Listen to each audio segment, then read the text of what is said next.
Saya teringat dengan salah seorang sahabat Nabi yang mana mungkin ini jarang dikenal dan jarang terdengar namanya Imran. Bukan Ali Imran, tapi namanya Imran.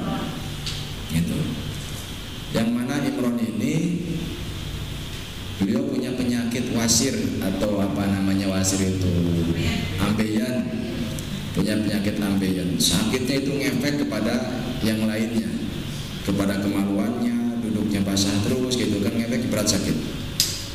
Lalu hal yang paling istimewa adalah ternyata malaikat itu mengucapkan salam kepada Imran dengan jiharon, terang-terangan kasat mata, terlihat malaikatnya itu oleh Imran. Lalu datang kepada Rasulullah, didoakan oleh Rasulullah bahwasanya penyakitnya agar disembuhkan oleh Allah Subhanahu wa taala. Nah, setelah disembuhkan, ternyata ihtajabal malaikat, tidak mampu lagi melihat para malaikat.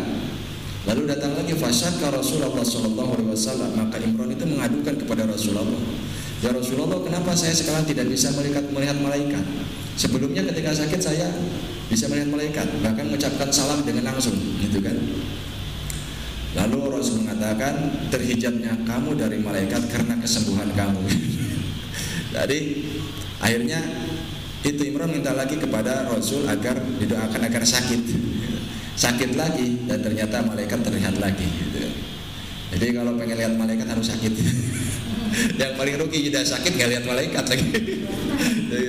yang enak ya sehat ya juga bisa komunikasi dengan malaikat. Itu keistimewaan salah satu sahabat Rasul namanya Imran.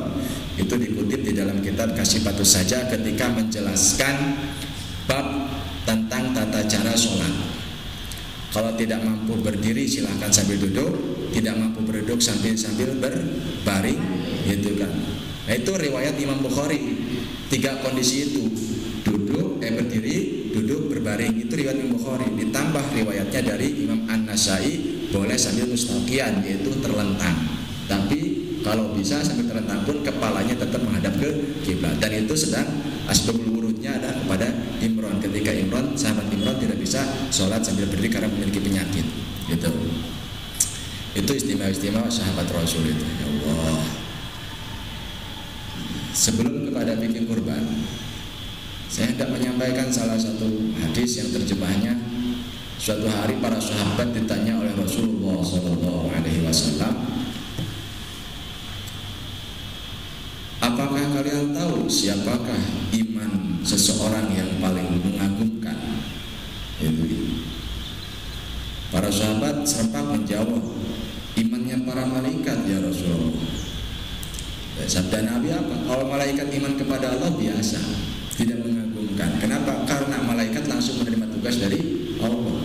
Masa tidak percaya dan langsung tugas dari Allah, gitu kan? Lalu para sahabat menjawab lagi, "Ya tentu para nabi dan para rasul yang paling hebat imannya." Rasul menjawab, "Ya kalau para nabi para rasul iman kepada Allah biasa. Kenapa? Langsung rohnya itu dikirim udah menjadi nabi, rohnya itu di alam rohnya sudah menjadi nabi." Kan gitu. Ya kalau begitu kami ya Rasulullah, para sahabat yang paling hebat imannya. Ya kau para sahabat bagaimana tidak beriman? Kau melihat aku, bertemu dengan aku, dan kau melihat mukjizatku. Bagaimana tidak beriman? Kan gitu. Lalu siapa ya Rasulullah? Orang yang paling mengagumkan imannya adalah mereka umat-umat yang datang setelahku. Mereka beriman kepadaku, percaya kepadaku, meskipun tidak pernah melihatku dan tidak pernah menyaksikan mukjizatku. Nah, mudah-mudahan kita semakin kokoh keimanan kita kepada Rasulullah SAW, gitu kan, untuk sampai kepada Allah Subhanahu wa taala. Dan kita belum pernah ketemu kan sama Rasul. Ada yang ketemu sama Rasul? Tidak ada. Apalagi saya berguru langsung pada Rasulullah. Kapan ketemunya, Pak? Kapan ketemunya berguru langsung pada Rasul? Itu. Nah, sebuah hikayat terhadap hadis ini. Suatu saat Rasulullah mau dibunuh. Orang-orang kafir pada kumpul. Siapakah yang bisa membunuh Muhammad? Adalah seseorang dari kafir mengacung, "Saya bisa membunuhnya." Gampang untuk membunuh Muhammad itu, karena Muhammad senantiasa bersandar di Ka'bah. Kalau ada seseorang mengambil batu besar naik ke atas Ka'bah lalu lemparkan kepada Muhammad, pasti Muhammad halaka, pasti binasa. Akhirnya ada seseorang dari kufar naik ke atas Ka'bah mau melemparkan batu, dan ketika batu tersebut sudah dilemparkan, ketika di udara tiba-tiba tembok dari Ka'bah keluar batu satu untuk menahan batu yang terbang di atas. Dan jatuhlah batu tersebut di pinggir Rasul. Dan keanehan itu, mujizat itu terlihat oleh si kufar itu, lalu turun dan menyatakan keislamannya kepada Rasulullah karena memang terlihat mukjizatnya. Nah, kita melihat mukjizatnya Al-Quran, gitu ya. Gitu. Kalau kita saat ini, maka kata Rasul, itulah kehebatan umat akhir zaman ketika tidak melihatku tapi tetap beriman kepadaku. Ya mudah-mudahan masih bisa dipertahankan sampai meninggal, kan gitu, sampai wafat. Atau yang kedua, hikayat lagi adalah terkait dengan si Walid. Si Walid itu salah satu pembesar kufar Mekah. Para pembesar kufar Mekah, karena kan orang yang pertama kali masuk Islam menurut Sayyidina Ali, ini hikayatnya, orang yang pertama kali masuk Islam setelah turun wahyu itu adalah Siti Khadijah dan lain sebagainya. Terus Abu Bakar, terus Umar, Utsman, Ali dan lain sebagainya. Mereka menyembunyikan keislamannya, lalu turunlah malaikat Jibril agar menzohirkan keislamannya. Akhirnya Nabi Muhammad naik ke Jabal Qubais dan mengucapkan la ilaha illallah Muhammadur Rasulullah.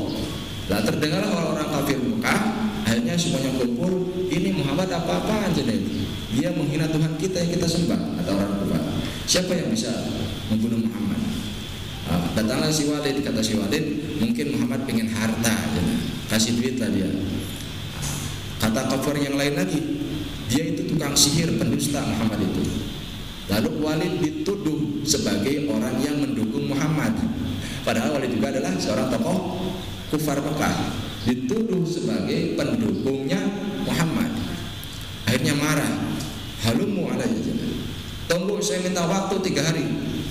Saya sakit hati kalau saya dituduh sebagai pendukung Muhammad. Gitu kan? Saya sakit hati.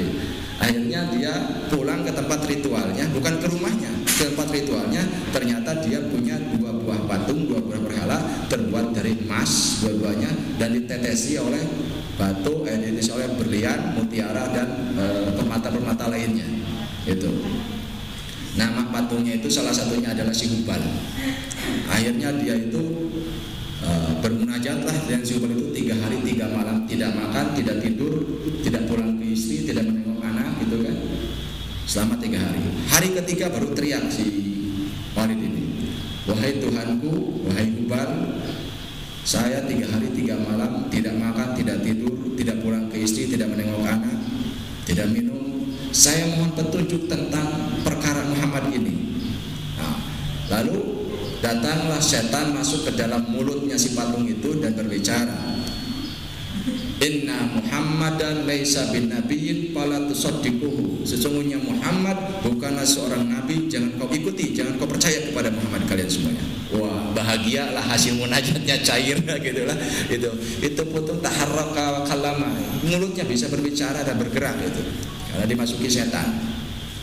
Akhirnya besoknya Nabi Muhammad diundang dan orang-orang kafir Mekah semuanya sudah berkumpul untuk menyaksikan kebenaran Tuhannya orang-orang kafir. Itu. Nabi Muhammad ditemani oleh seorang sahabat namanya Abdullah bin Mas'ud. Nah, Abdullah bin Mas'ud itu bisa dikatakan ahli tasawuf kalau menurut para ulama itu. Kalau ahli tafsir itu Abdullah bin Abbas, kalau ahli fikih itu Abdullah bin Umar. Itu banyak nama Abdullah itu. Gitu. Termasuk jin yang menolong Nabi Muhammad, nanti ada namanya Abdullah bin Ibrahim. Gitu. Nah, setelah kumpullah orang-orang kufar Mekah, lalu Nabi Muhammad dipermalukan di depan orang-orang kufar Mekah itu. Kenapa? Karena si patung itu kembali bicara dan mentertawakan, mencaci maki Muhammad, itu kan. Akhirnya Abdullah bin Abbas Abdullah bin Mas'ud itu kebingungan, ya Rasulullah, itu patung bisa bicara bahwa engkau adalah orang ahli sihir atau orang yang mengada-ada, memberitahu Tuhan yang tidak kita ketahui, memberitahu Tuhan yang tidak kita lihat, gitu. Akhirnya Nabi Muhammad itu pergi, berpaling dari kerumunan tersebut dengan rasa kecewa, itu kan, termasuk Abdullah bin Mas'ud juga. Ketika di perjalanan tiba-tiba ketemu dengan seorang penunggang kuda yang menggunakan baju hijau.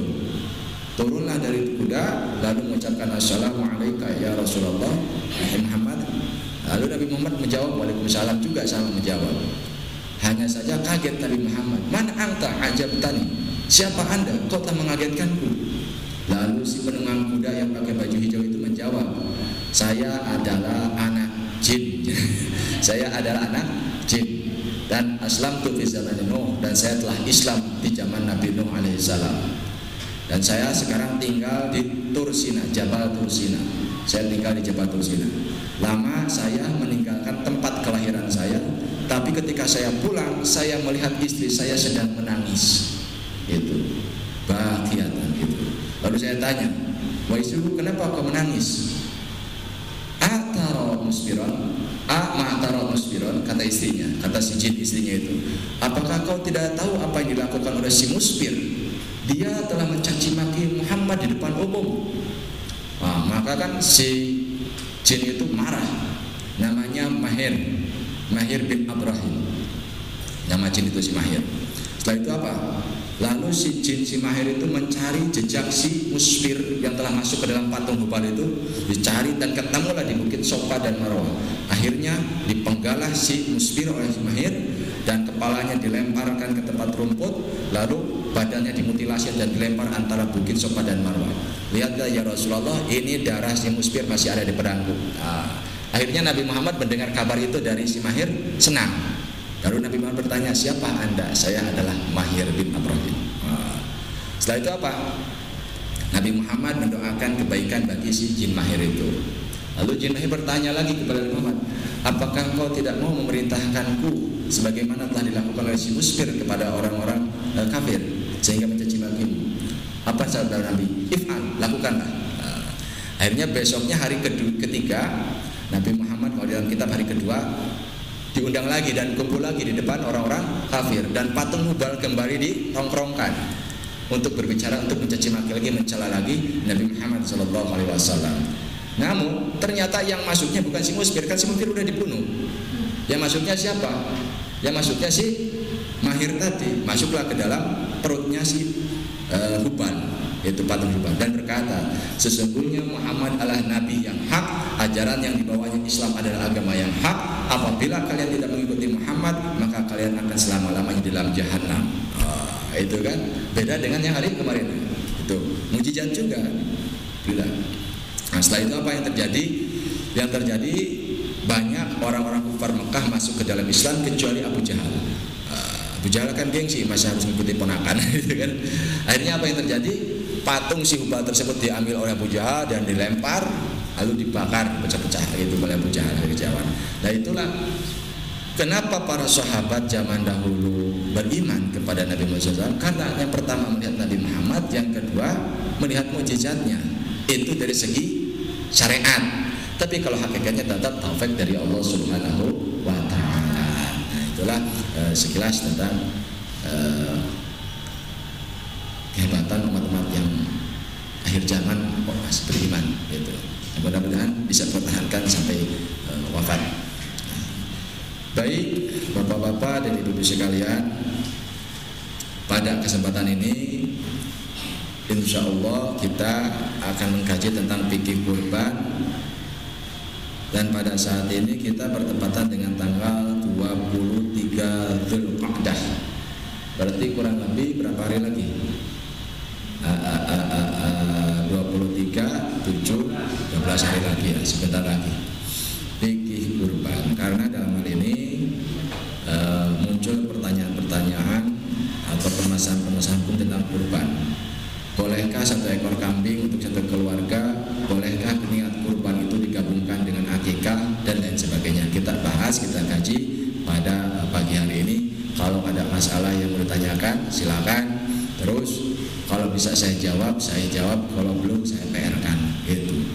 Lebih baik seperti itu. Baik teman-teman, bapak-bapak sekalian dan ibu-ibu, yang pertama adalah definisi kurban itu. Di dalam kitab fikih itu saya belum menemukan taslul pil kurban, enggak ada. Atau bab pil kurban. Di dalam kitab fikih tidak ditemukan bab kurban. Yang ada adalah udhiyah. Ya.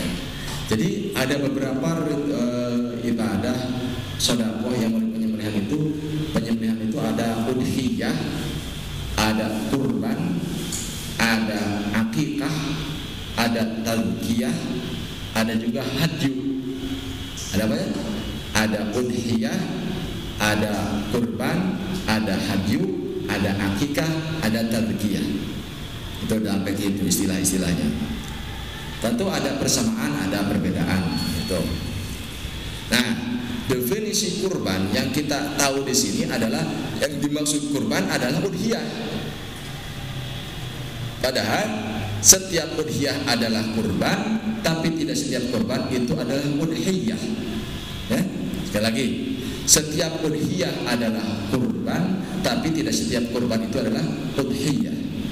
Kalau udhiyah itu adalah penyembelihan yang dilakukan dengan tujuan beribadah kepada Allah pada hari raya 10 Zulhijjah sampai kepada tanggal 13 Zulhijjah atau hari Tasyrik. Ini menurut Syafi'iyah. Tapi kalau menurut Hanafiyah dan Malikiyah itu sampai tanggal 12 terakhir penyembelihan udhiyah itu. Tapi kalau menurut Syafi'iyah sampai hari ke-13. Toh masih diharapkan puasa kan sampai 13 itu. Nah, sekali lagi, makna kurban dalam pemahaman masyarakat di Indonesia adalah udhiyah, penyembelihan yang dilakukan tanggal 10 sampai tanggal 13. Padahal kalau dari kebahasaan, kurban itu tak selalu harus dengan hewan itu, atau yang lainnya. Yang menjadi kurban mendekatkan diri kepada Allah, bisa dengan sedekah beras, taqarruban ila Allah, gitu kan? Bisa dengan uang, taqarruban ila Allah. Taqarrub itu mendekatkan diri, gitu kan? Bisa dengan hanya sebutir telur juga bisa. Pada kurban dengan ayam sah. Ya, saya mau kurban dengan ayam sah.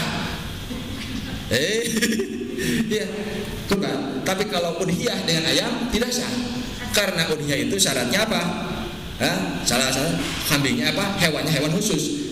Unta, kambing atau domba, terus sapi, terus kerbau. Nah, di Timur Tengah nggak ada kerbau.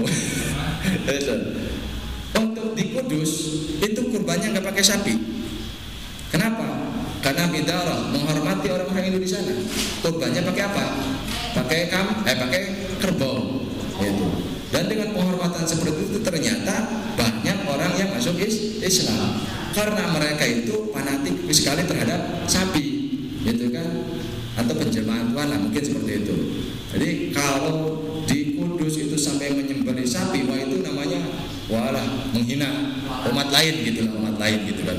Kalau di daerah Kudus maka korbannya menggunakan kerbau, gitu. Udhiyahnya menggunakan kerbau. Nah, ini dalam sebuah riwayat dikatakan, barang siapa yang pada hari Jumat berangkat Jumatan pada awal waktu, maka sama dengan kurban dengan sapi atau unta. Terus yang terakhir, barang siapa yang terakhir berangkat Jumatan, waktu terakhir ketika khutbah gitu kan, maka sama pahala yang mendapatkan kurban dengan sebutir telur, gitu kan. Nah, artinya kalau kurban itu lebih umum dibandingkan dengan udhiyah, ya. Sekali lagi, kurban itu lebih umum dibandingkan udhiyah. Setiap udhiyah pasti kurban, tapi tidak setiap kurban itu dikatakan udhiyah. Namun pada hakikatnya, namun pada dasarnya baik kurban ataupun udhiyah ataupun akikah ataupun tazkiyah ataupun hadyu pada dasarnya adalah sedekah. Ya. Nah, semuanya sedekah semuanya. Udhiyah juga sedekah, itu kan. Nah, kita masuk kepada dasar hukum. Surat Al-Hajj ayat 36. Dan telah kami jadikan untuk kamu unta-unta itu sebahagian dari syiar Allah. Nah, sebagian syiar Allah berarti kan adalah udhiyah. Kamu memperoleh kebaikan yang banyak padanya apabila udhiyah dikurbankan, disedekahkan. Maka sebutlah oleh nama Allah ketika kamu menyembelihnya dalam keadaan berdiri telah terikat. Nah, berarti kalau unta itu sunahnya sambil berdiri disembelihnya. Kalau seperti di daerah-daerah Padang juga, saya lihat di televisi itu menyembelih kerbau sambil berdiri langsung itu. Kalau unta ya sunahnya sambil berdiri, gitu. Kemudian apabila telah roboh mati, maka makanlah sebagainya dan berikan makanlah kepada yang rela dengannya. Ini dasar hukumnya surat Al-Hajj. Ini bentuk la'allakum tashkurun, bentuk buat syukur kepada Allah Subhanahu wa taala bagi orang-orang yang mampu dalam berkurban. Terus dari yang lain surat Al-Hajj ayat 37. La yanallahu ha'luhumuha wala dima'uha walakin taqwa. Tidak akan sampai kepada Allah daging, darah, tapi yang sampai kepada Allah ketakwaan, keikhlasan di dalam berkurban tersebut di antara kalian. Itu. Wabasyiril muhsinin, akhir ayat dikatakan berilah kabar gembira bagi orang-orang yang muhsin, orang baik, artinya orang yang ikhlas berkurbannya atau udhiyahnya. Nah, jadi tadi sudah bisa dibedakan apa itu kurban, apa itu udhiyah. Tapi biar nggak jadi konflik di masyarakat, ya sudahlah pakai adopsi pengertian kurban secara umum gitu kan. Ini kita kan dalam kajian di sini kita mesti secara rinci dulu. Tapi kalau di masyarakat itu bukan kurban, itu mau udhiyah, udah usah dikituin lah, cukup di sini aja gitu kan. Jadi, biar nggak terjadi gesekan atau konflik atau perbedaan pendapat. Ini hanya pendekatan kebahasaan saja. Terus. Nah, ini juga dasar hukum dari hadisnya bahwasanya Siti Aisyah radhiyallahu anha menyampaikan di Rasulullah SAW, tidak ada suatu amalan yang dikerjakan anak Adam pada hari raya Idul Adha yang lebih dijanji Allah dari menyembelih hewan. Karena hewan itu akan datang pada hari kiamat dengan tanduk-tanduknya, bulu-bulunya, kuku-kuku dan kuku-kuku lainnya. Darah hewan itu akan sampai di sisi Allah sebelum menetes ke tanah. Nah, ini kan seolah-olah kalau tadi ayat tadi tidak akan sampai kepada Allah darahnya, ya kan? Hadis ini mengatakan akan sampai kepada Allah sebelum darah di dunia netes ke tanah. Maksudnya apa? Ini kan majazi, bukan darah yang sampai kepada Allah, tapi kebaikan pahalanya dari niat awal saja sebelum menetes darah itu, niat awalnya sudah mendapatkan pahala di sisi Allah Subhanahu wa taala. Itu soal itu. Oh, kan? Karenanya lapangkanlah jiwamu untuk melakukannya. Dan pengertian mesti ikhlas ketika bapak-bapak dan ibu-ibu tidak berkurban. Ini dari pendekatan fikih. Kalau dalam pendekatan tasawuf, ya yang disembelih itu adalah akhlakul madmum, akhlak yang tercela yang ada di dalam diri kita mesti disembelih. Gitu. Ini ancaman bagi orang yang mampu tapi tidak mau melakukan udhiyah. An Abi Hurairah radhiyallahu anna Rasulullah sallallahu alaihi wasallam qala man kana lahu sa'atun wa lam yudhi fala yaqrabanna musallana. Siapa yang mendapati dirinya dalam keadaan lapang, banyak uangnya, lalu ia tidak berkurban, maka janganlah ia mendekati diri tempat sholat id kami. Artinya kan dikatakan fasik atau munafik kalau dekat tempat sholat gitu kan. Tong kecing dulu. Padahal dia mampu untuk berkurban. Ya. Selanjutnya hukum kurban. Definisi dasar hukum, masuklah ke hukum kurban. Menurut Imam Malik dan Imam Asy-Syafi'i, hukum berkurban atau udhiyah hukumnya adalah sunnah muakkad, artinya tidak pernah ditinggalkan oleh Rasul. Itu. Sedangkan menurut Imam Abu Hanifah, ibadah kurban bagi penduduk yang mampu dan tidak dalam keadaan safar berpergian hukumnya adalah wajib. Nah, kalau menurut Imam Syafi'i lah, kita kan kebanyakan Syafi'i di kita itu hukumnya adalah sunnah muakkad. Kenapa? Karena tadi ada ancaman, wala yaqrabanna musallana, janganlah kau mendekati tempat sholatku, itu sholat kami. Itu karena penekanan kenapa dikatakan sunnah muakkad. Namun apabila dinadarkan maka hukumnya menjadi wajib. Apabila saya berhasil mendapatkan tender ini, nanti tahun depan Idul Adha saya mau kurban sapi, itu mesti wajib. Dan kalau kurbannya aulia-aulia yang wajib, itu si mudhahi, orang yang kurban tidak boleh memakan sedikit pun dari daging itu. Bagi mudhahi apabila kurbannya kurban nadar.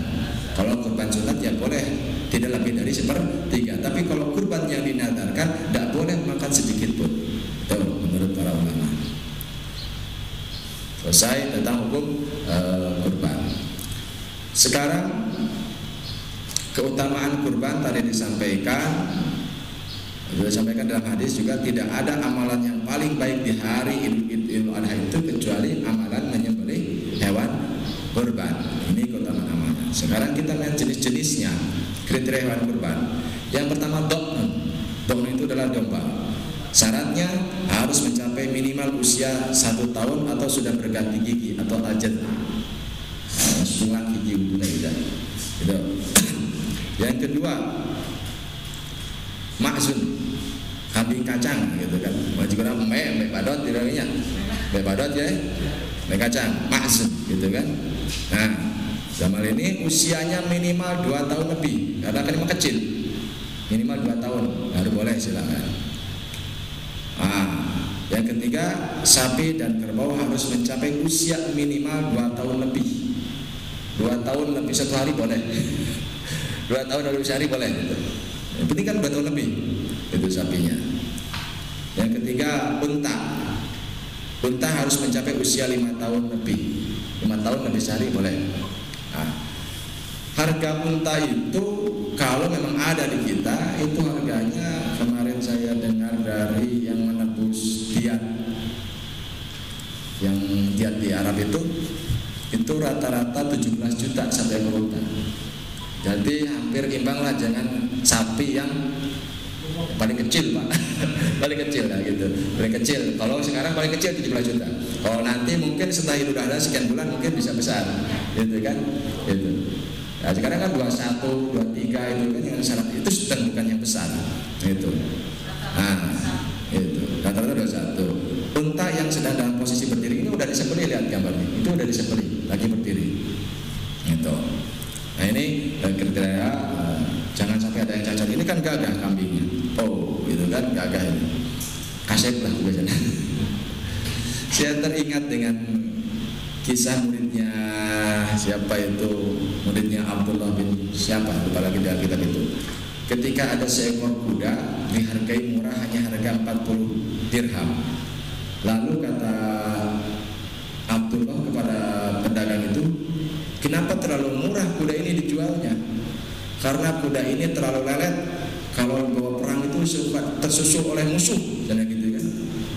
Lalu kuda tersebut, Abdullah itu pergi dan kuda tersebut dibeli oleh muridnya. Ketika sudah dibeli oleh muridnya, lalu telinganya dibisiki, telinganya itu dibisiki apa? Saya telah meninggalkan dosa-dosa saya dan saya telah kembali kepada Allah Subhanahu wa Ta'ala. Pun dengan kamu tinggalkanlah aib kamu dan jadilah kuda yang hebat. Hanya dibisiki seperti itu. Dan ternyata oleh muridnya dipakai perang dan diuji, dan kudanya itu mengangguk 3 kali ya gitu kan. Dan itu larinya hebat. Berarti kata muridnya, kata gurunya, si muridnya tersebut mengatakan bahwa aib kuda ini bukan terletak pada kudanya, tapi terletak pada pemilik kudanya. Ada yang seperti itu, dibisiki dulu. Atau ya dibisiki juga ini onta-onta atau sapi-sapi, domba-domba yang mau disembelih, sing soleh, sing bager, sing sabar, seperti itu. Jadi saya di dalam Usbur itu dijelaskan seperti itu. Ada kuda yang lelet, dibisiki dulu. Saya telah meninggalkan dosa-dosa saya dan saya telah tobat kembali kepada Tuhan saya. Kau pun tinggalkan aib kamu, gitu kan? Aibnya kan tidak bisa lari tempat. Dan setelah dibisiki seperti itu, menganggukkan kepalanya 3 kali. Gitu. Dan terkadang juga mungkin pernah melihat sapi yang menangis ketika mau disembelih, juga ada seperti itu. Tidak ridho. Ya, ridho nggak ridho ya, kudu ridho. Karena kan mereka diciptakan itu untuk ditunggangi dan untuk dimakan, gitu. Terus, ini terkait kriteria yang tidak boleh digunakan menjadi hewan kurban. Yang pertama, tidak boleh mengkurbankan, menyembelih hewan untuk kurban itu yang jelas-jelas buta. La tajuju fil adahi al-awra'u bayyinun, jelas butanya. Yang kedua, fisiknya jelas-jelas dalam keadaan sakit, tidak boleh. Yang ketiga, kakinya jelas-jelas pincang, tidak boleh. Yang keempat, badannya kurus, tak berdaging atau tak berlemak, udhiyah ya udhiyah.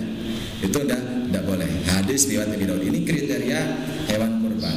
Muncullah permasalahan, bagaimana kalau dari kandangnya itu dalam keadaan sehat, pas turun dari mobil jatuh, kakinya pincang. Bagaimana kalau permasalahan itu? Apakah hewannya itu layak untuk dikurban atau tidak? Minta ganti ditukar. Kalau nggak ada, nggak apa-apa kalau nggak ada. Dan karena itu bukan asal, gitu, kayak kecelakaan. Kalau bisa ditukarkan,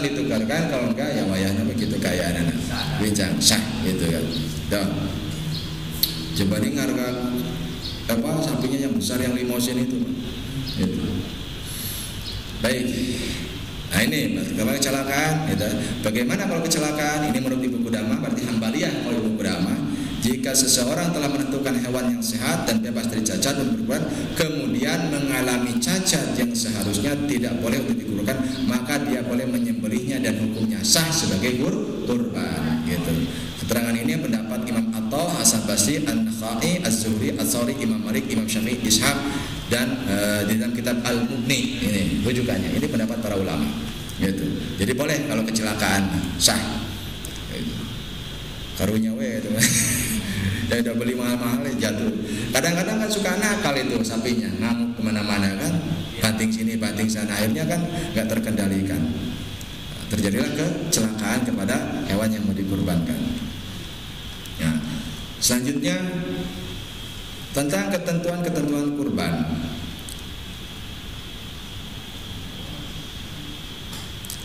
Terkait misalkan sekarang kan sudah pada tahu lah bahwa satu ekor sapi atau unta itu boleh untuk 7 orang, gitu kan? Ini pada tahun Hudaybiyah seekor unta untuk 7 orang dan seekor sapi juga untuk 7 orang. Ini di arisan kurban. Pertanyaan permasalahan yang baru dari arisan kurban ini, apakah arisan kurban ini menjadi nadar atau sunnah? Pak, dan ini belum ada jawaban. Apakah arisan kurban ini nadar atau sunnah? Karena kan ikut arisan udah rencana untuk kurban. Kayak rencana kan?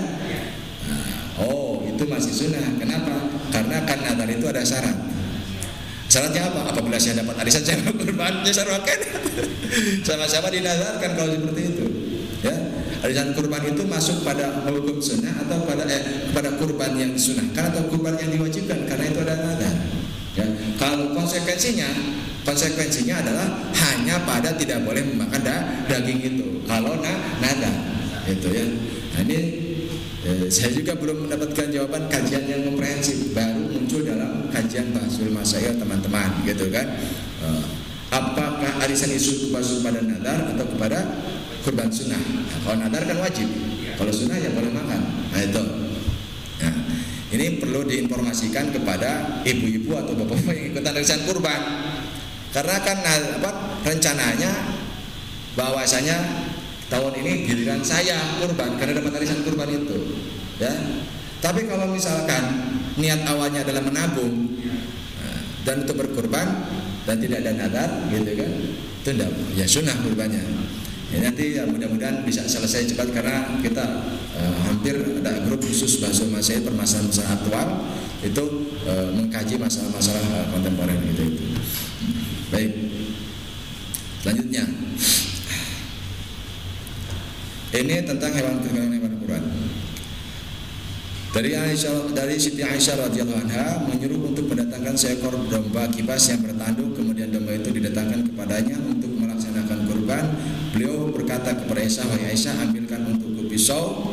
Nabi selanjutnya memerintahkan Aisyah asah golok itu pada batu asan. Aisyah kemudian melakukan sebagaimana diperintahkan Rasul, kemudian mengambil golok dan itu mengambil domba kibas, kemudian membaringkan dan menyembelihnya sambil berdoa dengan nama Allah. Ya Allah, terimalah dari Muhammad dan keluarga Muhammad dan umat Muhammad boleh berkorban dengan domba ini. Nah, berarti ini dari jasa hukum bahwasanya satu ekor kambing bisa untuk satu keluarga, atas nama satu keluarga. Cuma di sini yang mesti kita ambil adalah tentang tata cara menyembelih. Nabi Muhammad menyembelih dengan pisau yang sangat tajam. Nah, ketika berdoa, Allahumma taqabbal min Muhammadin wa ali Muhammadin wa min ummati Muhammadin tsumma dhabi. Ya Allah, terimalah pengorbanan ini dari Muhammad dan keluarga Muhammad dan umat Nabi Muhammad. Jadi tidak usah kurban, udah dikorbani. Itu pemahamannya keliru juga. Itu kalau pemahaminya, kita sudah dikurbani oleh Nabi Muhammad, gitu kan. Nah, itu sebagai contoh kepada kita bahwasanya Nabi Muhammad juga betapa memperhatikan umatnya. Itu Nabi Muhammad juga berkorban untuk umatnya. Kualitas hadis sahih. Hadis sahih. Gitu. Nah, tapi dalam fikih itu dijelaskan bahwasanya satu ekor kambing hanya untuk satu jiwa. Hal-hal yang harus diperhatikan dalam proses kurban. Yang pertama disyaratkan niat menyembelih atau sebelumnya, yakni ketika menentukan hewan yang akan dijadikan kurban sudah maklum bahwa tempat niat adalah hati dan disunahkan juga dilafadzkan dalam lisan, gitu kan. Biasakan nawaitul udhiyatal masnunah, saya niat berkurban sunnah, itu kan. Atau saya niat menunaikan kesunahan berkurban, boleh. Dan lain sebagainya, niatnya seperti itu. Maka kurbannya menjadi saya niat berkurban. Kalau tidak pakai sunnah, maka kurbannya menjadi kurban wajib sehingga diharamkan atasnya untuk memakan bagian dari hewan kurban. Jadi mesti terucap apanya? Sunnahnya. Ya seperti sholat lah. Sholat juga kan, sholat sunat 2 rakaat dengan sholat subuh 2 rakaat sama-sama 2 rakaat. Yang membedakan apa? Niatnya. Kalau di dalam lisan kita ketika mengucapkan niat misalkan salah tapi hatinya benar, itu sah. Misalkan mau sholat duhur, nah kita diucapkan itu nawaitu sholli fardhu zuhri asri 4 rakaatin, pas Allahu Akbar ingat bahwa saya mau sholat zuhur, dalam hati sholli fardhu zuhri 4 rakaatin, sah meskipun lisannya keliru. Sah, karena kan ini hanya lisan, bukan tempat niat, tempat mengucap kalau lisan. Tapi kalau hati itu harus benarnya di sana, ya itu. Jadi kurban sunat harus diniatkan sunnah ketika penyembelihannya. Nah ini yang kedua, bedakan niat kurban yang sunnah dan wajib. Dan keterangannya tadi dalam fikih dalam kitab Fathul Mu'in ini. Yang kita patuhin atau yang tertolibin. Jadi mesti diucapkan niatnya, gitu. Nah, panitia mesti memisahkan kurban yang sunnah dan yang wajib. Nah, kenapa? Karena ya takut nanti kembali kepada yang menyembelihnya, kembali yang berkurbannya. Terutama panitia. Nah, ini perhatikan, panitia harus menerima akad wakalah. Karena kalau enggak, yang kurbannya itu nanti panitia, yang kurbannya panitia, bukan yang menitipkan. Maka mesti ada akad wakalah. Saya mewakilkan kepadamu untuk menyembelih hewan kurbanku. Kalau nggak ada akad itu, nanti yang kurbannya panitia. Gitu. Akad wakalahnya mesti. Itu ya, mesti ada niat itu, hati-hati. Jangan peki. Tapi kalau itu Syafi'inya sangat apik sekali. Saya terima, saya titipkan hewan kurban itu untuk atas nama saya, bukan atas nama panitia, gitu kan. Nanti panitia juga saya menyembelih hewan kurban atas nama yang telah diwakilkan kepada saya, seperti itu, ya. Baik, selanjutnya. Nah ini menyerahkan uang seharga hewan ternak. Dalam pengertian ketika kita menitipkan hewan kurban kepada panitia, kan mesti dibiayai untuk makannya sebelum menunggu waktu penyembelihan. Hal yang penting yang perlu diperhatikan adalah pekurban atau modoi menyerahkan uang kurban panitia itu berupa uang, yaitu panitia wajib menentukan dan meniatkan ternak yang dibelinya dengan mengatasnamakan orang yang telah memberikan kuasa kepadanya. Itu harus jelas, gitu kan. Jadi tidak boleh biayanya itu ngambil dari menjual kulit. Benar. Gitu. Dan itu udah jadi kebiasaan itu, Pak. Jadi kebiasaan. Kulitnya dijual, kalau enggak dicacak kabeh. Kulit-kulitnya dijual. Allahu Akbar. Solusinya seperti apa nanti? Nah, kita nanti bahas di depan. Itu. Nah, ini di dalam kitab Yahdut Talibin dikatakan, ditanyakan kepada dia, telah berlaku kebiasaan penduduk Jawa mewakilkan kepada seorang agar memberikan ternak untuk mereka di Mekah sebagai akikah atau kurban dan agar menyembelihnya di Mekah. Dan suka yang gitu. Ya kita kan misalkan musim haji ada yang naik haji kan di sana, titip kurban di sana kan gitu, transfer uangnya di sana. Nah, sementara orang yang diakikah itu berada di Jawa, apakah hal demikian itu sah atau tidak? Mohon diberikan fatwa dan jawaban. Yang demikian itu sah, diperbolehkan mewakilkan dalam pembelian hewan kurban dan akikah dan juga menyembelihnya sekalipun tidak dilaksanakan di negara orang yang berkurban atau akikah. Sah. Ini menurut dalam kitab Yahdut Talibin atau Mu'in sananya. Jadi sah mewakilkan baik dalam satu negara ataupun beda negara. Itu. Tapi tetap sekali lagi ada akad mewakilkan. Jadi si penerima atau yang menyembelih itu memang dia menjalankan tugas mewakili saja, bukan dia yang berkurban. Ini sangat urgent. Ini juga panitia mengambil atau memakan daging kurban. Boleh atau enggak? Baca. Wala yajuju lahu akhdhu syai'in, itu kan? Di dalam kitab Al-Bajuri, tidak boleh bagi wakil atau panitia mengambil sedikit pun kecuali pihak yang mewakilkan sudah menentukan sekedar daripadanya untuk pihak wakil. Nah ini nggak bisa mengecek. Nah susah ini. Ketika kurban ini di kampung-kampung ya, nggak tahu di sini di Pusdai ini. Sama Pak. Ini panitia jangan sampai duluan ngambil. Itu. Apalagi itu apalagi jeroannya itu dibawa ke dapur, dipasak, dimakan rame-rame oleh panitia. Ya Allahu Akbar. Aduh. Itu baca, tidak boleh bagi wakil atau panitia mengambil sedikit pun, ada kecualian, kecuali yang mewakilkan, mewakil sudah menentukan sekedar daripadanya untuk pihak wakil. Silakan tuh panitia ambil sekian, kalau itu boleh, ya. Tapi kalau nggak ada izin dari mewakil dan nggak pernah ada izin, gitu, etikanya harusnya ada, gitu kan etikanya. Daripada nanti kurbannya kurban tapi tidak sah gitu kan, walaupun sunat tapi kan nggak dapat pahala karena kita ceroboh dalam fikihnya, ya kan? Itu.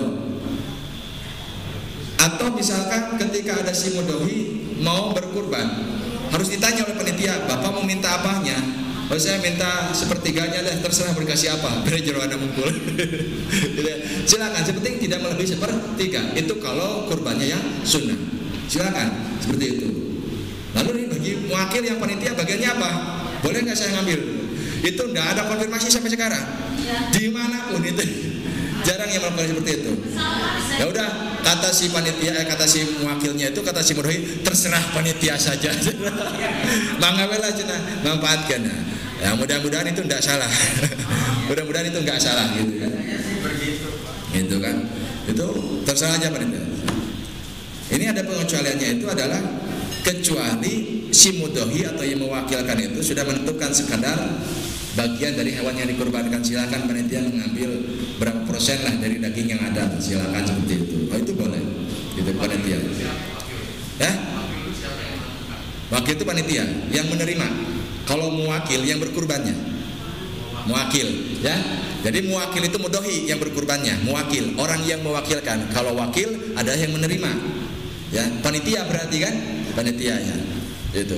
Nah panitia harus kooperatif, harus aktif. Bapak mau pesan apa, lalu bagi panitia bagaimana? Ya terserah panitia lah, silakan olah. Nah, kalau seperti itu sudah selesai semuanya. Biar aku panitia KB.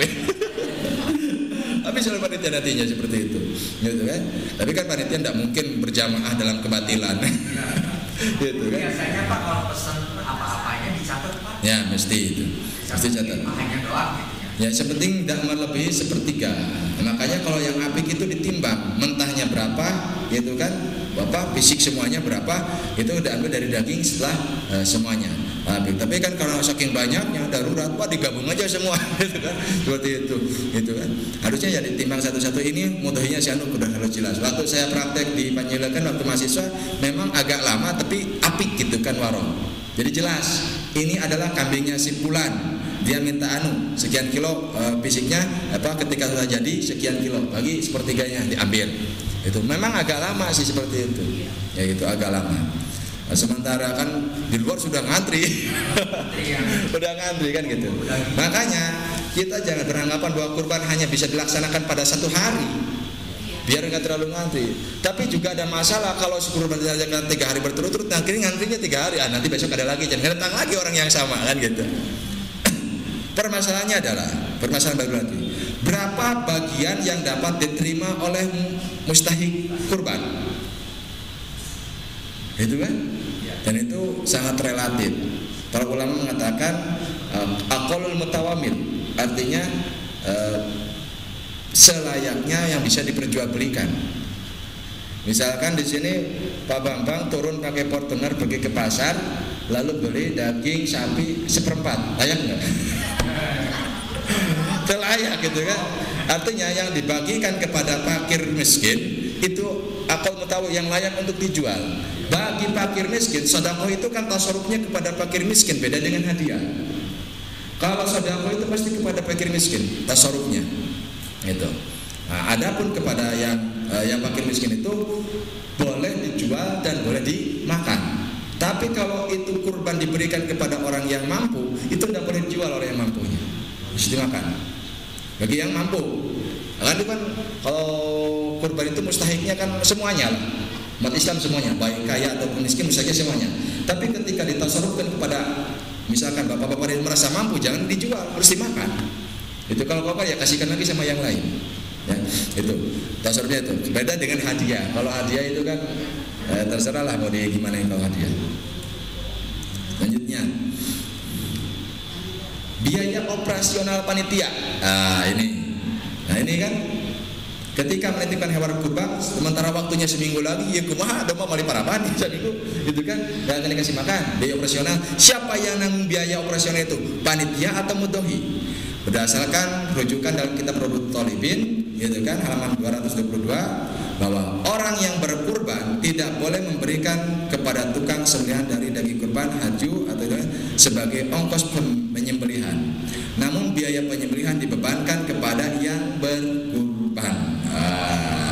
Diberikan kepada yang berkurban. Bal mu'natu dzabhi 'alal mudhahi. Kan? Akan tetapi biaya penyembelihan dibebankan kepada mudhahi. Ya. Seperti ongkos panen, boleh bagi orang yang berkurban untuk memberi tukang sembelih itu dari kurban hadiu, karena kepakiran tukang sembelih itu untuk memberi tukang. Nah, jadi sekali lagi berdasarkan keterangan ini, ketika menitipkan ini biayanya, makanya tadi kan dikatakan bahwasanya penyembelih jangan dulu memakan daging kurbannya itu panitia itu, karena akan diberikan uang titipannya untuk biaya penyembelihannya, untuk pengurusannya. Kalau di Eko MI yang saya dengar itu untuk pengurusan 1 ekor kambing itu harganya 1,5 juta kalau penitipannya. Tapi kalau biaya penyembelihannya hanya 500.000 kalau tidak salah itu. Penyembelihannya dari mulai jagal sampai nyacak itu 500.000 1 ekor. Itu. Dan panitia itu mendapatkan daging sama dengan yang dibagikan kepada yang lain. Jadi teleuwih gitu. Teleuwih itu asal pengelolaan. Kenapa? Karena sudah dikasih biaya penyembelihan. Ya, pengurusan. Nah, ya bagi kan harus dibagi-bagi lah Pak, masa sendiri. Biaya penyembelihannya itu ya dibagi-bagi. Itu kan. Tidak mungkin kalau menyembelih memang sendiri, tapi kalau menguliti, merecah daging tidak mungkin sendirian. Makanya akan ada panitia inti. Nanti uangnya dikumpul semua sana, nanti bagi rata kan gitu seperti itu. Nah, memang kalau penyembelih biasanya walaupun kerjanya hanya sebentar tapi paling gede biasanya. Itu biasanya. Itu harus kepala. Benang tentu gitu deh. Nah, kita udah mengkaji di sini bahwa hal demikian kalau sudah diizinkan oleh mudhohi ya dipersilakan, gitu kan? Kalau diizinkan oleh si yang berkurban.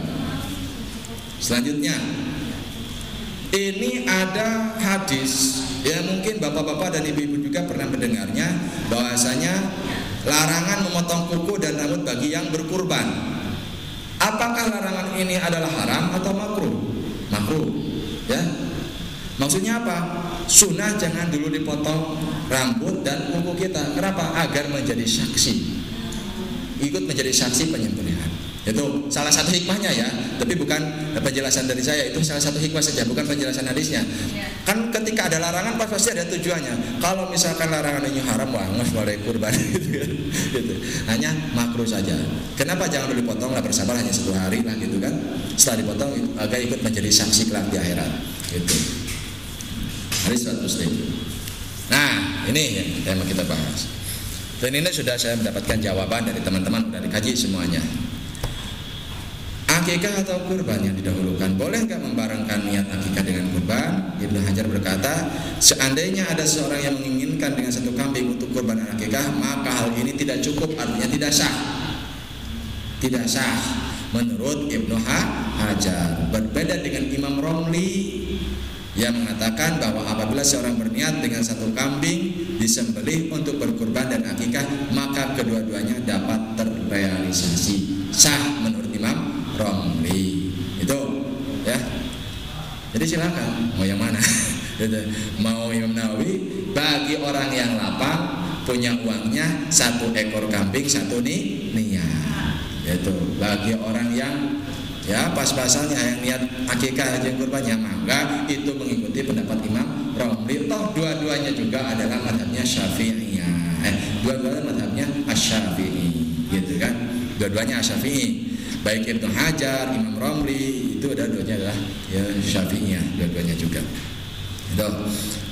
Bagaimana yang didahulukan, kurban dulu atau akikah dulu? Tergantung ke lapangannya. Kalau memang bisa diduakan, kalau menurut Imam Romli boleh dua-duanya, itu kan dalam satu kambing, ya udah dua-duanya.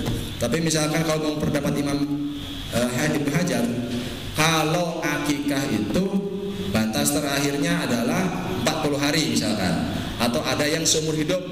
Tapi kalau seumur hidup bukan tanggung jawab orang tua, dirinya sendiri. Kalau udah seumur hidup, gitu kan. Tapi kalau 7 hari kan batasnya 7 hari, misalkan yang disunahkan, sunnah waktunya ya. Kalau akikahnya sampai mati juga sunnah akikah itu, bahkan mengakikahi yang sudah meninggal dunia juga boleh, gitu kan.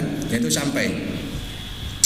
Ini saya teringat dengan seorang pemuda dari Syekh Sabit Al-Banani. Suatu hari beliau itu malam Jumat suka ziarah ke makamnya di Mesir, ke makam saudara-saudaranya. Ketika ziarah beliau ngantuk, lalu tertidurlah ketika ziarah tersebut. Dalam tidur bermimpi melihat ahli kubur itu keluar dari kuburannya. Mereka memakai pakaian yang sangat mewah, mukanya berseri dan gembira, dan mereka itu didatangkan makanan yang sangat istimewa. Lalu Syekh Sabit Al-Banani melihat seorang pemuda yang pakaiannya kucel, mukanya juga menyedihkan.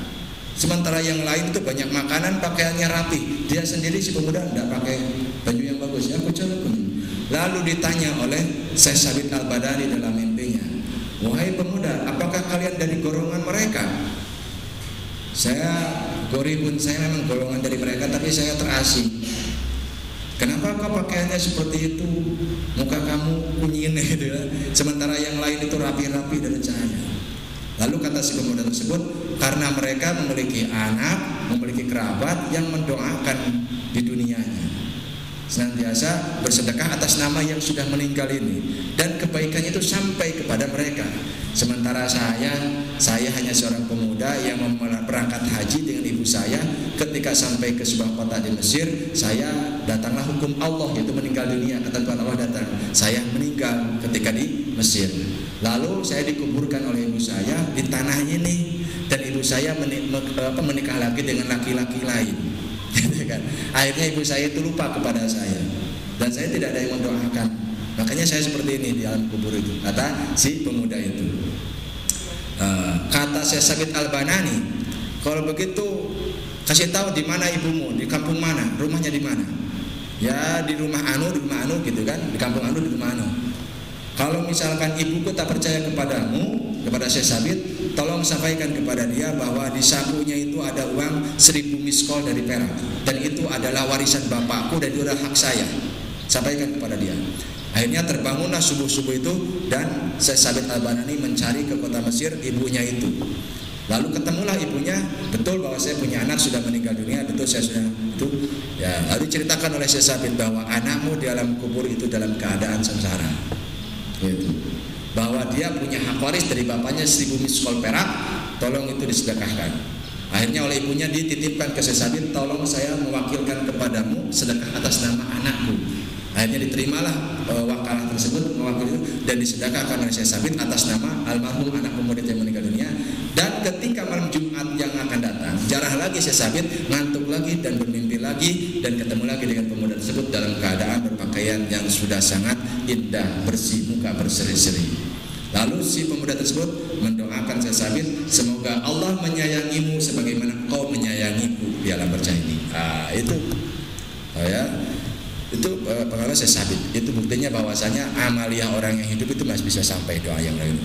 Tambah lagi dalam sebuah hadis, inna a'malal ahyatu radu 'alal amwat, inna a'malal ahyatu radu 'ala asyairihim wa abaihim minal amwat.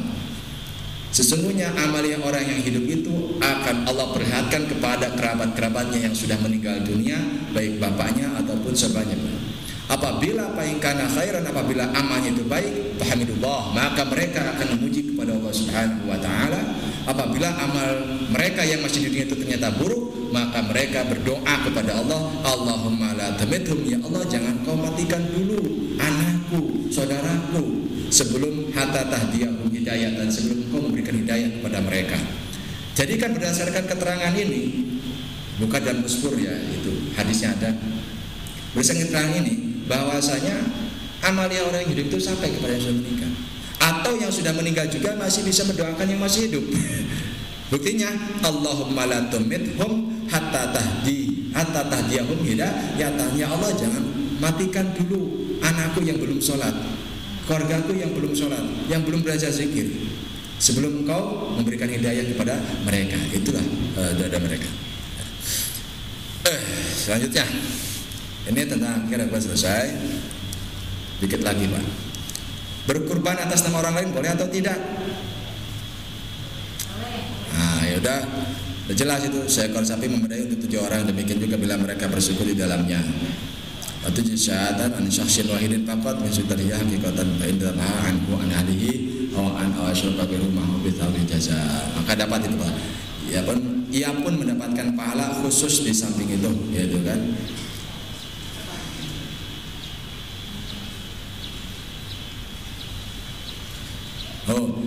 Tapi kalau seseorang memotongnya untuk kurban dirinya dan keluarganya, atau untuk kurban dirinya dan melibatkan orang lain bersamanya dalam hal pahala ibadah kurban, maka boleh, gitu kan?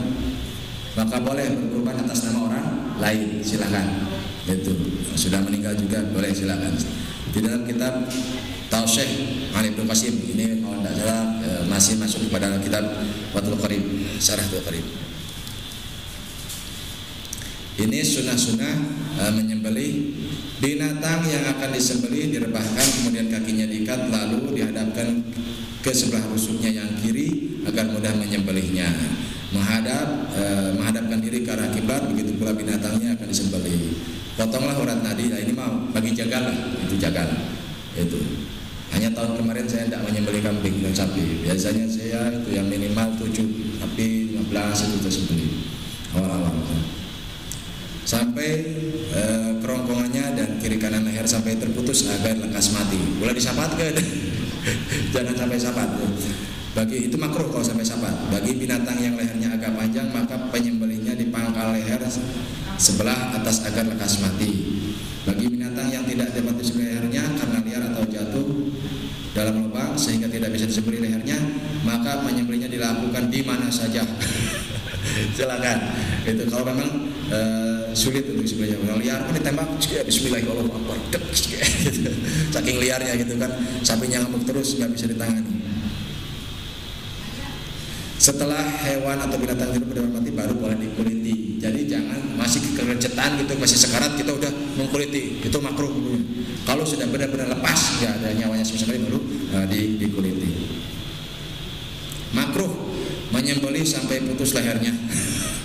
Itu menyembelih dengan alat tumpul, menguliti atau memotong hewan itu sebelum nyawanya hilang, itu jangan. Makruh itu hukumnya. Terakhir, doa kurban. Mudah-mudahan kita bisa berkurban semuanya, atau bisa udhiyah gitu kan. Kalau bisa berkurban, nampaknya bisa berkurban dengan bias gitu kan. Kalau bisa udhiyah, mudah-mudahan bisa berudhiyah semuanya. Allahumma hadhihi minka wa ilaika fataqabbal minni ya karim. Ya Tuhanku, hewan ini adalah nikmat darimu, dan dengan ini aku bertaqarrub kepadamu. Karenanya wahai Tuhan yang Maha Pemurah, terimalah taqarrubku. Taqabbal minni ya karim. Nah, ini doa tentang doa kurban. Baik, Bapak-bapak dan ibu-ibu sekalian, itulah sepintas tentang fikih kurban dan berbagai permasalahan atau problem aktual yang sering terjadi di lapangan ketika kita mengadakan kurbanan atau udhiyahan. Baik, sekian dari saya. Barangkali kalau ada yang mau didiskusikan, mangga. Kalau enggak ada, ya selesai. Itu. Kurbannya kabur, kemudian bisa ditangkap, ditembak. Ya. Boleh. Tapi kan menembaknya harus Bismillahirrahmanirrahim. Itu boleh. Boleh. Ya, yang dijelaskan tadi, yang liar apabila susah, gitu kan, susah gitu. Silakan sembelih dari mana saja. Gitu. Ya. Mengapa?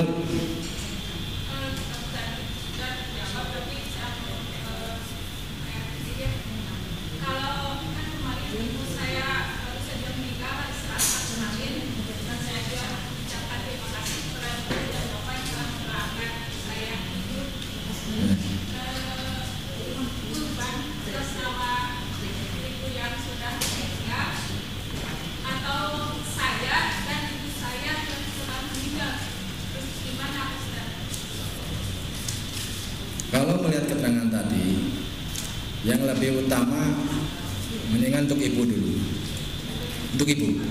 Di dalam kitab Usfur itu begini Bu, apabila kita sedekah atas nama orang tua yang sudah meninggal, itu kita dapat 2 kebaikan dan tak dikurangi sedikit pun dari kebaikan kita. Orang tua kita yang sudah meninggal dapat pahala karena dikurbankan atau disedekahi oleh kita, dan kita pun akan mendapatkan pahala karena telah berbuat baik kepada orang tua kita. Ya, begitu. Ya, ya udah, itu dalam Usfur ada keterangan seperti itu. Jadi ada yang takut. Jadi saya kurban atau saya sedekah atau apapun atas nama orang tua kita, melakukan kebaikan kepada orang tua kita, maka otomatis kita pun dapat kebaikan dari Allah Subhanahu wa taala 2 kali lipat. Bukan 2 kali lipat. Itu dapat kebaikan dari Allah Subhanahu wa taala. Itu. Makanya kalau kajian-kajian satu ekor ya. Kalau saya dengan ibu saya sudah meninggal, harus 2 ekor. Harus 2 kan? Jadi kan satu bagian lah ya, 1 ekor ya. Apakah itu kambing ataukah mungkin kalau disebutkan seperti ininya ya. Apakah harus satu-satu jadi 2 bagian? Kita lihat kepada kelapangan kita Pak. Kalau memang kita waktu dalam keadaan sempit hanya mampunya satu untuk 2 nama, atau yang lebih utama adalah 1 untuk 1 nama. Kalau dalam keadaan sempit 1 untuk 1 jiwa, itu bagi kita sedekah untuk misalkan untuk atas nama ibu, itu jangan khawatir kita tidak dapat pahala, kita dapat pahala. Ya, kita mensedekahkan atas nama orang tua, kita dapat pahala. Orang tua kita dapat kebaikan, kita juga dapat kebaikan, itu double-nya. Ya. Nah, kalau misalkan kita dalam keadaan lapang, punya ya orang tua, khusus orang tua, saya ada saya. Kalau keadaan lapang, itu, ya. Sementara seperti itu. Bukankah kurban itu juga bisa menjadikan sebagai satu keluarga? Bisa. Ya Nabi Muhammad gitu kan, min Muhammadin wa alihi wa ummati kan, min ummati. Itu seperti itu, boleh silakan. Jadi tidak satu, misalnya istri 1, anaknya 1, saya 1, jadi kebanyakan. Ya. Cuma 1 aja. Itu kalau madhabnya Malikiyah, dan itu pun ada syaratnya. Syaratnya mesti keluarga yang tinggal satu rumah dan di bawah nafkah bapak. Yang di bawah nafkah kita, yang tanggung jawab kita apa kita. Itu. Kalau Malikiyah ya pendapatnya seperti itu. Dalam tanggung jawab kita sebagai kepala rumah tangga, itu Malikiyah. Dan itu kalau dalam Syafi'iynya belum cukup, apalagi kalau lapang kalau Syafi'iynya. Nah, maka kalau mau merujuk langsung ke Malikiyah ya silahkan gitu kan, untuk satu keluarga. Tapi kalau saya lebih condong kepada kelapangan kita. Kalau memang kita memang belum lapang, ya ingin satu keluarga ya silakan. Tapi kalau kita lapang, ya 1 orang 1 kambing. Kalau kita lapang, jadi relatif gitu, lihat kondisinya. Nah, lagian apa? Ini ada wilayah fikih dan hukumnya adalah sunat. Meskipun ini hukumnya sunat dan fikih, kita mesti berhati-hati, gitu kan? Jangan sampai tadi juga persyaratan-persyaratan sunat ini sia-sia dan diterima oleh Allah Subhanahu wa taala. Gitu. Pada dasarnya semuanya adalah sedekah semuanya. Gitu. Terus ada tazkiyah tadi itu ya. Tazkiyah itu menyembelih biasa itu mah. Hanya ada persyaratan-persyaratannya. Terus ada akekah juga ya, penyembelihan hewan atas kelahiran seseorang. Kalau laki-laki 2, kalau perempuan 1 kan itu udah bisa dimaklumi kalau masalah akekah seperti itu. Mengapa? Terus ada yang begini, satu sapi itu kan untuk tujuan. Iya. Kemudian sapi itu disembelih, nah oleh yang membeli itu dibagi 7 aja, dikasihkan ke orang-orang itu. Silakan bawa aja yang membagikan, boleh nggak? Boleh. Boleh. Ini boleh seperti itu. Jadi dengan catatan harus diketahui dulu 1/3 dari keseluruhannya. 1/3 dari keseluruhan. Iya. Jadi bukan dari bagian tiap orang gitu. Misalnya. Ya tinggal diambil aja 1/3, gitu kan? Bisa kan? Ini saya dapat 1/7 kan? Nah, diambil 1/3 dari 1/7. Iya. Sisanya Bagikan. Artinya kan, maka lebih aman diglobalkan dulu, diambil 1/3, gitu kan, bagi kepada mudhohinya masing-masing 1/3 itu kan, ada sisanya bagi 7 lagi, nah itu udah aman, itu kan, udah aman seperti itu. Jadi boleh-boleh saja, yang penting agar seimbang bagiannya semuanya, ini semuanya rata semuanya, itu sah, boleh saja. Yang penting tidak boleh mengambil sepertiga dari keseluruhan. Gitu. Jadi kan bisa cara-cara seperti itu, gampang itu mah. Mau diglobalkan dulu, mau dirinci dulu, monggo. Tapi harus jelas dulu bagiannya masing-masing sama kiloannya semuanya. Maka kalau dirinci kan agak ribet juga. Mendingan diglobalkan dulu, diamankan dulu sepertiga, baru yang sisanya dibagi rata. Itu. Nah, ya. Nah, kan? Nah. Baik, bapak-bapak dan ibu-ibu, mudah-mudahan kita semuanya diberikan kekuatan istiqomah oleh Allah Subhanahu wa taala, dan mudah-mudahan juga kita mampu menjaga diri dari wabah yang masih sampai saat ini masih bergentayangan gitu. Tetap kita jaga protokol ya gitu Bapak. Yang lain selanjutnya malah mudah-mudahan kita istiqomah, mudah-mudahan kita semuanya sehat selalu gitu. Mudah-mudahan besok minggu Selasa depan saya mau kontak Kiai Fatur Rahman, terus Oden, apakah masih mau mengisi, terus Dr. Haji Amin Bajuri, juga pengurus-pengurus lain yang lain belum kebagian untuk mengisi materi ini. Termasuk saya kan nggak ada di jadwal, kalau saya hanya tambal ban saja saya, gitu kan. Kalau memang perlu ada kajian-kajian khusus ya baru bolehlah gitu. Mudah-mudahan langkah bapak-bapak dan ibu-ibu ke sini disertai dengan niat ikhlas sehingga mendapatkan kebaikan dari Allah Subhanahu wa taala. Ala hadhihi niyyah wa Al-Fatihah. A'udzu billahi minasyaitonir rajim. Bismillahirrahmanirrahim. Alhamdulillahirabbil alamin arrahmanir rahim maliki yaumiddin. Iyyaka na'budu wa iyyaka nasta'in ihdinas siratal mustaqim siratal ladzina an'amta 'alaihim ghairil maghdubi 'alaihim waladdallin. Amin. Sekian dari saya. Apabila ada kekurangan dan kekeliruan, subhanakallahumma wa bihamdika asyhadu an la ilaha illa anta astaghfiruka wa atubu ilaik. Wallahu muwaffiq ila aqwamit thoriq. Assalamualaikum warahmatullahi wabarakatuh.